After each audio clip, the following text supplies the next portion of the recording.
एक ब्राह्मण बालक था जो बनारस से पढ़कर घर लौटा। पिताजी ने उससे पूछा, पढ़कर के आ गए हो? बालक बोला, हाँ। पिताजी बोले, तो बताओ पाप के बाप का नाम क्या है? ब्राह्मण बालक हैरान हो गया, किताबें खोल खोल कर देखने लगा। फिर बोला, गुरुजी ने तो यह नहीं पढ़ाया कि पाप के बाप का नाम क्या है। पिताजी ने कहा, तो जाओ अपने गुरु से पूछ कर आओ या स्वयं ढूंढ कर आओ, और जब तक तुम्हें पाप के बाप का उत्तर न मिल जाए घर मत आना। ब्राह्मण बालक बेचारा घूमता रहा, सबसे पूछता रहा, पर किसी से भी संतोषजनक उत्तर नहीं मिला। इसी खोज में वह एक सुंदर से घर में पहुंचा। बाहर गौ माता बैठी थी, तुलसी का पौधा लगा था। घर बहुत पवित्र सा प्रतीत हो रहा था। उसे नहीं पता था कि यह एक वैश्या का घर है।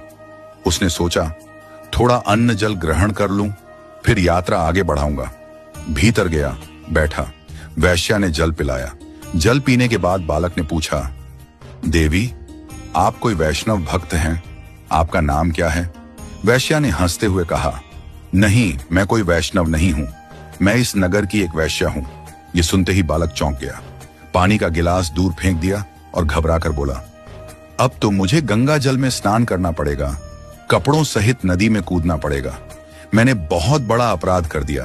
पाप के बाप को खोजने निकला था और एक वैश्या के घर का पानी पी लिया। हरे राम राम राम। पुण्य की बात सोचते हुए वह कान पकड़ने लगा और वहां से निकलने लगा। वैश्या ने उसे रोक लिया।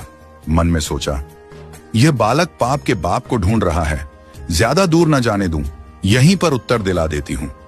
उसने पैर पकड़कर कहा, भगवान, आप जैसे लोग मेरे घर आते हैं, इतने दिनों से भूखे होंगे, पाप के बाप को ढूंढ रहे हैं। कौन जाने कब उत्तर मिलेगा। 2-4 रोटी खा जाइए, कुछ प्रसाद पा लीजिए। ब्राह्मण बालक बोला, तेरे घर का पानी पीकर मैं अपवित्र हो गया, अब कह रही हो तेरे घर का भोजन भी पाऊं? वैश्या बोली, महाराज, मैं आपको दक्षिणा में 5 सोने की मोहर दूंगी, अगर आप मेरे यहाँ का प्रसाद पा लें तो। बालक सोचने लगा, पाप तो हो ही गया है, जनेऊ तो बदलना है, नदी में स्नान तो करना है, प्रायश्चित करना ही है, तो क्यों ना कुछ दक्षिणा भी ले लूं। 3-4 दिन तक बाहर रहूंगा, कुछ तो चाहिए ही। वैश्या ने रोटी बनाकर थाली में रख दी। बालक जैसे ही खाने बैठा, वैश्या ने उसका हाथ पकड़ लिया और बोली, महाराज, मेरा मन है कि मैं अपने हाथ से आपको खिला दूं, और यदि आप ऐसा करेंगे तो 5 की जगह 15 सोने की मोहर दक्षिणा में दूंगी। बालक ने कुछ सोचकर मुंह खोल दिया, ठीक है, खिला दो।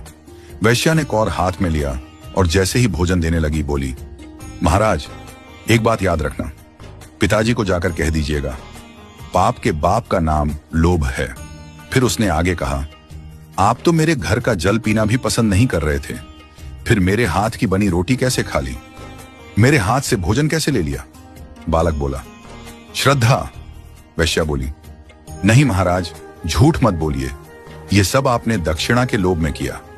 पाप के बाप का नाम लोभ है, जितना प्राप्त हो उससे अधिक की कामना, यही लोभ है।